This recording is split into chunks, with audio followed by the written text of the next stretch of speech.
Rob and I come at different issues from a historical grammatical interpretation. That's what we do. And if you don't do that, there are Sounds expensive. yes, it does. Uh, I should have my sound effects out here. I don't know what's going on. So what does that mean, Caleb? Historical, grammatical. Those are words that I don't even think I learned those in high school. Or in high school, I'm not sure. The grammar, history, those are like not popular high school subjects for most teens, at least the ones that grew up in the 80s. You can Google it.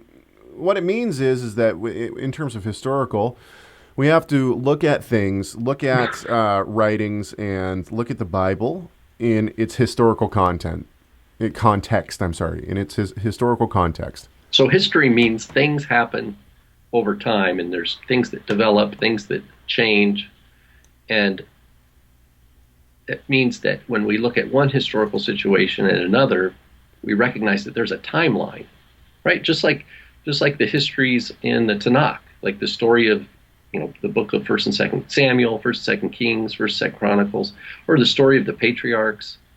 Paul in Galatians says, look, Abraham received the promise, centuries before the Torah was given at Sinai, right? He's saying we have to recognize a timeline of things, right? Abraham wasn't around, when Joseph was in Egypt, for example. Right? I would say that it's not just timeline, though, Rob. I would say that it's also, and I mean, correct me if I'm wrong, but I would say another thing. Another thing that we say that we mean when we say a historical grammatical interpretation in terms of history is that let's bring it into our own time for a few seconds. Let me see if I can explain this way. Right now, I live in Washington State in the United States. Okay, I live in the neighborhood I live in is not great, but I grew up in a very nice neighborhood. I would consider it upper class neighborhood, even though my family was, middle class. I was born into a white Republican family. Okay, and I grew up in a middle class home. And you had ministers in both parents came from a line of had fathers that were pastors, and so that's a generational transmission of what the Word of God means in your household and what specific disciplines of devotional time, family prayer, Bible reading together, how the Bible, versus if you were to compare with a family like mine, for example, where only one parent went to church, the other didn't. There was a kind of this back and forth with what does it really mean, Well, let's even take it a little bit, a little bit further. Let's say that now if you go to a culture like, I don't know, you go to Italy. Italy is going to have a totally different culture. It's not American culture. And if you haven't been out of the U.S., you might not realize this. Well, and northern Italy versus southern, or there's going to be even more diverse within Italy. But if you have a person who grew up in Italy, in a specific area in Italy, maybe lower class, whatever, their upbringing is going to be so much different than mine. And so you have all sorts of things from social status and those kind of things. When we say historical grammatical, and we're talking about history, okay, a lot, and you'll hear a lot of messianics say, "Oh, well, you're thinking in the Greek mindset," and I think that's overused sometimes. It's also underused in the church.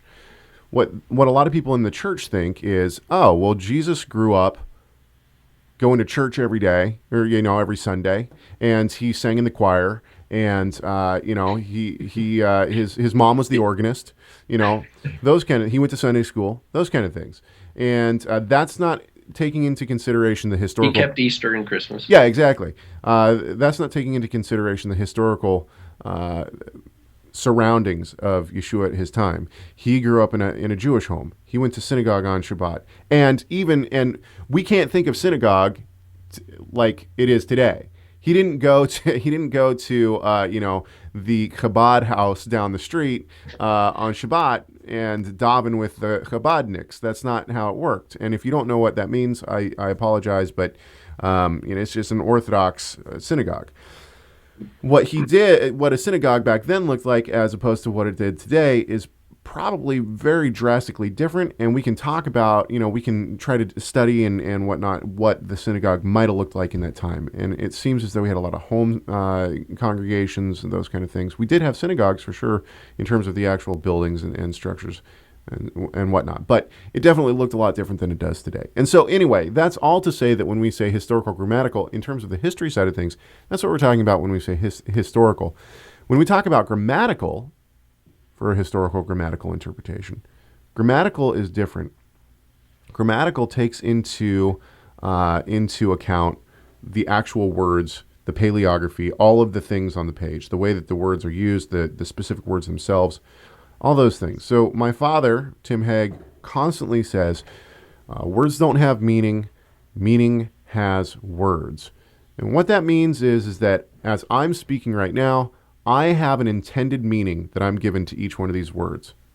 You, the listener, are hearing the words, and you might have a different intended meaning, but for the most part, you don't. You have the same. You are understanding the words that I'm saying. Now, there might be a word or two here or there that we might use differently, but basically, since I'm the one that's speaking, I have what I'm trying to say, and I'm using words to convey that. So right. It depends on the listener too. Like if anybody who's married, it's easy for couples. Sometimes, my wife will say something, and I'm not being a good listener. My mind's on something else, and so I'm hearing every other word, and then you're piecing together.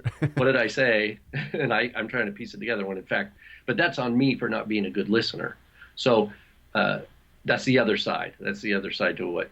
When someone is speaking, they have an intended meaning, and the question is, is the listener being attentive? And of course, we have feedback. That's when you ask a question. Well, did you mean this or this? And then you have the conversation that helps dial in any little ambiguities around the edges. But for the most part, yeah, but you don't have that with the Bible. You can't go. You can't go to the Bible author. Well, we could be good or bad listeners. Sure, but you can't go to the author and be like, "Yo, what'd you mean by this?"